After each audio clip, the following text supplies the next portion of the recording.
actually been looking forward to this topic because it's a hot topic right now. So let's get into it. Welcome back to the Unboxed Educator Podcast, where we think freely, teach boldly, and lead differently. So again, I am your host, Anjanette Farrar, and today we're tackling a question that's everywhere right now. Is AI here to replace us, or can it actually be a partner in education?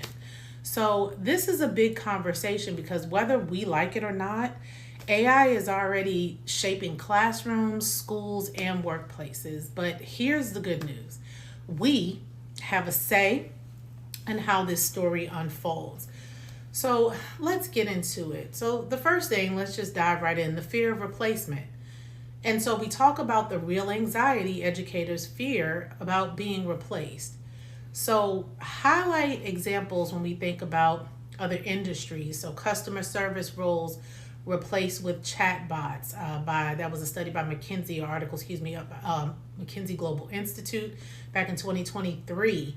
So publishing and marketing tasks automated by AI in education. AI grading tools and content generators raise eyebrows. So for those, of you that are into the research, there was something by Frey and Osborne back in 2017, and they projected that 47% of U.S. jobs could be automated in the coming decades, but noted education as less susceptible due to its relational demands. Okay, you have to have relationships in those spaces. So the World Economic Forum in 2023 found that while AI will disrupt jobs, it's expected to create 69 million new roles globally by 2027, even as 83 million may be displaced. So, yes, I totally understand the fear is real, okay? But does fear tell the whole story, especially when we consider what we're seeing in higher education right now? I really don't think so. So when we think about more so the case for partnership, and there are some real benefits of AI in education. So let's get into those. At first, you have like automating lesson plans, which saves teachers a ton of time. Adaptive learning platforms that support differentiation, data analysis tools that give teachers quick insight into student performance. And so when we think about beyond that in higher education, one of the emerging trends is what Grammarly's AI trend report calls the inverted blooms. And this is where educators are seeing AI pushing students to begin learning with creation. And that's one of the higher order skills in the traditional Bloom's taxonomy pyramid. Rather than building up linearly, from remembering, understanding, applying, analyzing, evaluating, and creating, okay? So let's talk about what does this actually mean when you start with creation. Think about that for a minute. For years, we've been building to that point. So rather than beginning with, the rote memorization, students use AI to generate, produce, or build something which requires them to engage with synthesis, creativity, or design from the get-go. Then you get into evaluate and analyze. And for those that have any history about me, I'm a big advocate for project-based instruction, which requires that synthesis and creativity and design. But to start there and have to build your way backwards, it's a different type of backwards design. So after creating students and back to evaluate and analyze, after creating, students and instructors evaluate outputs, analyze what works or doesn't, and then they get an opportunity to dig deeper into their understanding. They apply and then follow up with remembering the core foundational knowledge. So it's really a reversal of that order. Rather than the traditional pyramid, it's like flipping the pyramid. Creation then becomes the entry point, and remembering is more of a reflection or integration point. So, wrap your mind around that for a moment. They come in creating and then go back to seeking the knowledge of how they got there. So an example And a higher ed class might ask students to design a business model, prototype it with AI, get feedback, analyze what parts worked and didn't, then revisit their theory, then memorize or internalize foundational concepts, right? So talk about the tension here, okay? What does this mean for assessments? Does this require the teacher or instructor to redesign assignments, exams, learning outcomes? Yes, it does. Okay, and that's something to think about. It sparks my mind when I think about the 5E model of instruction, where you engage the student first and then give them an opportunity to explore, and then they come back and explain, and then you elaborate, and then you evaluate. And so it's like this circle that continues to go until the end of the lesson, okay? So just a little bit more into the research. UNESCO in 2023, their report said that AI can reduce administrative workload by up to 40% for teachers. And Rand Corporation back in 2022, their study, teachers were using AI-powered platforms, reported having more time for student interactions and individualized support. So how can generative AI intersect with Bloom's taxonomy? That word was giving me a time today. So when you think about, the Times Higher Education, it discusses this flipped or inverted approach. And this is what I read. For those of you that have Grammarly, you get updates from them, and they send out their trend report, okay? So it talked about, the specific article includes how inverted Bloom's reframes learning by starting with AI-supported creation, okay? And think about Grammarly. I was in college at a time where all we had was Grammarly. It just checked for plagiarism, but it wasn't creating things for us, okay? So when we think about this is where we or us, where we get into the partner side of AI, not because it's doing the work for us, but because it's changing what the work is. And it's asking us to rethink what learning itself looks like. So as a coach and a consultant, I've seen firsthand how much time educators spend on tasks that don't actually move the needle.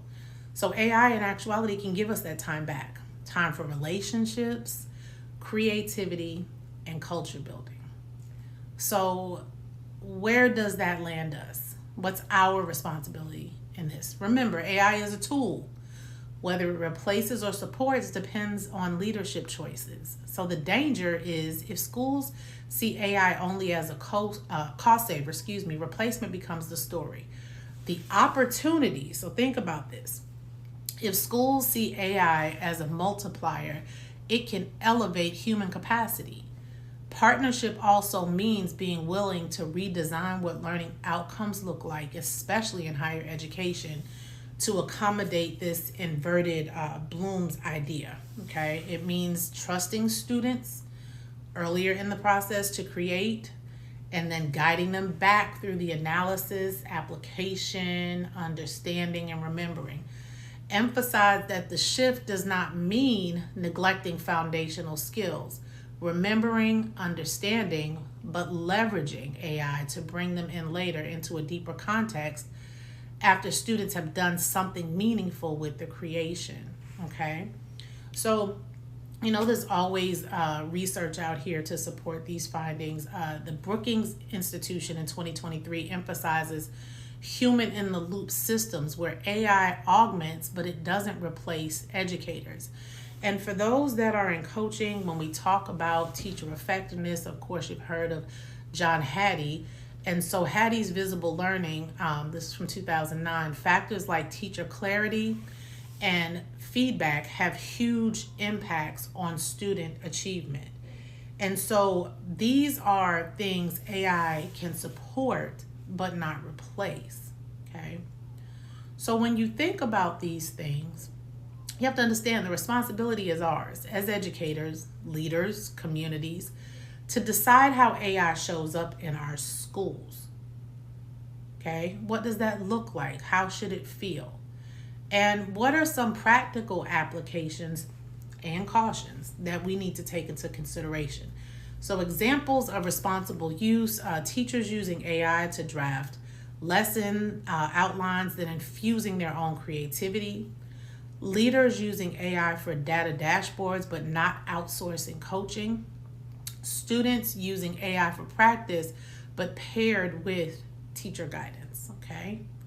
So when we think about some of the cautions, because they do exist, we can't have this conversation without talking about those things. So assessment validity, if creation is now an entry point, how do we ensure academic integrity and credible evaluation? And then you have policy and alignment. Many institutions are still figuring out their AI policy. Students report using AI tools, but many don't get strong guidance, okay? So many students use AI, but fewer feel equipped or supported in how to use it ethically and responsibly. And then you have faculty development. Instructors need training to design curriculum that reflects inverted Bloom's taxonomy while maintaining rigor. Bias, and that's Bias in AI Outputs by Stanford HAI in 2022. So over-reliance can weaken critical thinking if it is unchecked, okay? So a study in 2023 by MIT and Stanford stated that AI can increase productivity by 14% in some tasks, but only when paired with human oversight. And the Organization for Economic Cooperation and Development in 2021 stresses ethical AI use in schools, noting risks around data privacy and bias. So again, those are some things that we do in fact need to think about. So let's get to the bottom line here. AI is not the enemy. It's not the savior either. It's just a tool. The question isn't just what AI can do. The question is, what will we do with it? So this is what I want you to walk away believing. AI isn't here to replace you. It's daring education to rethink what learning looks like. In higher ed, and it filters down, we're seeing flip frameworks like inverted Bloom, starting with creation, then evaluating, then moving backwards up the pyramid. But that only works well when there is intention, oversight, and heart in the process, okay? We have a choice. We can let AI scare us, or we can let it stretch us to reimagine assessments, outcomes, and student experiences, because no machine can replicate mentorship, wisdom, insight, and care that educators bring. So I know those are a lot of words, but what do you think? Does the idea of flip blooms excite you or scare you? Either way, it's a signal that things are in fact changing. So if you want to learn more about this, I did a short article on it. You can send me an email. We can continue this conversation, but you can visit me at unboxedlearning.org. Again, you get to read and reflect and stay tuned. So the podcast version of this conversation will keep expanding, and hopefully we can dig a little deeper together. I would love to hear from some of you, potentially be a host. Join as our host, as a guest. And as educators and leaders, we have a choice. We can let fear drive us into thinking we're replaceable, or we can lean into the partnership, letting AI handle the tasks that don't need our human heart so we can pour ourselves into what it does. Because no machine can replicate the creativity, passion, and leadership that education requires. So again, what do you think? Is AI a replacement or a partner? And again, I'd love to hear your thoughts. And of course, another shameless plug, you can visit again at unboxedlearning.org, okay? So as the Unboxed Educator, I want you to think freely, teach boldly, and lead differently. I'm out.